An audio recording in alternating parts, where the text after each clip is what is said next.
I'm here to talk about personalizing productivity. So you want to do a little bit like, hey, I'm Alex, I'm a 14-year-old, whatever, working on AI, specifically interested in, blah, blah, blah. And then today I want to talk about, well, Putting your gap here, guy. I'm Alex. oh, sorry. 18 and soul. 14 I'm 13 at heart. 18 on the outside, but yeah. 12-year-old. Yeah, I'm a 12-year-old on the inside. I'm here to talk about AI, and I love AI, and especially using it for startups and SaaS. Okay, that's what I love, and I'm here to talk about the new world of personalizing productivity with AI, how that's going to change the whole world. Okay, so this is our solution right now to everything. Our school we do OpenAI for essays, writing, articles, our questions. It's our therapist even. Right? But soon, this is going to be our circumstance. Turnitin, most of you have this in your school, is going to detect all your AI stuff. OpenAI is working directly with them or creating their own version of this. And your whole AI thing is going to be gone. So what's the next best thing? The solution is AI. No. Okay, so there are three parts to Web3, AI right now. So right now we're interacting with AI using web apps, okay? And using the same solution, so using the same tool, we could have a Okay, keep going. using the same solution, we can build the solution, this thing, okay? So you need feedback, okay? You go to this website, the next best thing to copying, okay? This thing gives you the best feedback from the best people in the world. Bill Gates, Steve Jobs. But then putting it into the hands of real people, I'll be adding feedback. So your teacher tells you this is your rubric. The AI checks that checks your rubric and can test your whatever data, your Medium article, your essay, your GitHub, whatever, with that rubric and gives you an answer. And you could try it right now. It works. So the greatest minds of all time. So right now I did it with Bill Gates, Steve Jobs, all the writers in the world who give you consulting advice on like anything possible.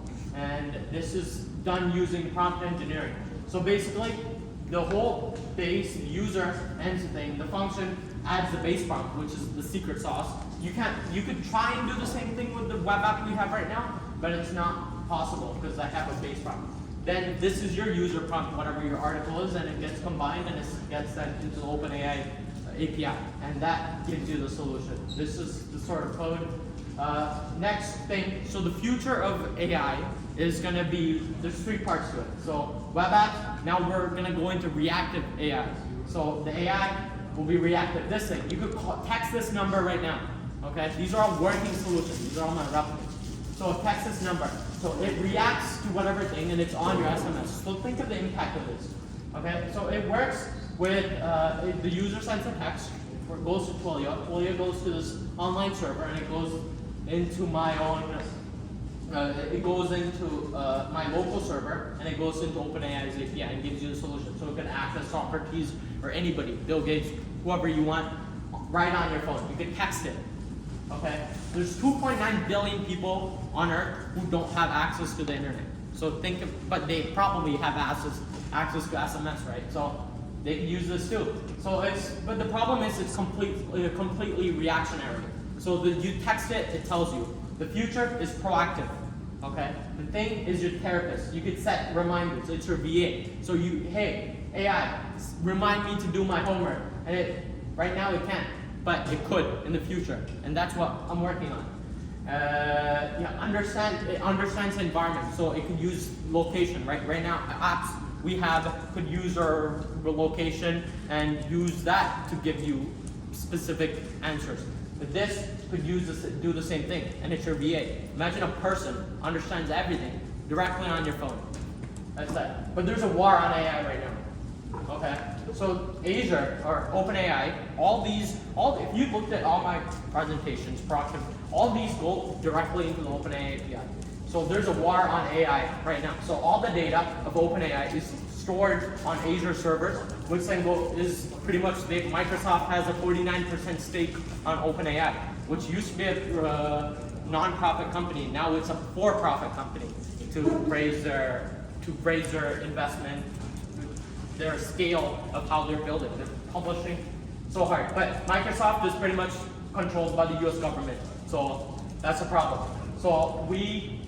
But look at the scale of what OpenAI is at, 10x impact. It's like a human fighting the intelligence of a snail. All these other companies who are working on AI right now cannot compete with OpenAI. Their technology is humongous, their brain is massive, okay? And if one company has power to all of these, that's pretty bad. But it's the gold rush right now with OpenAI. But we need you, so developers like you, the people like you, to start developing, your own solutions that are separate from just the control of OpenAI. Okay, that's a solution, I think, and we need you to give us the answers. Thank you.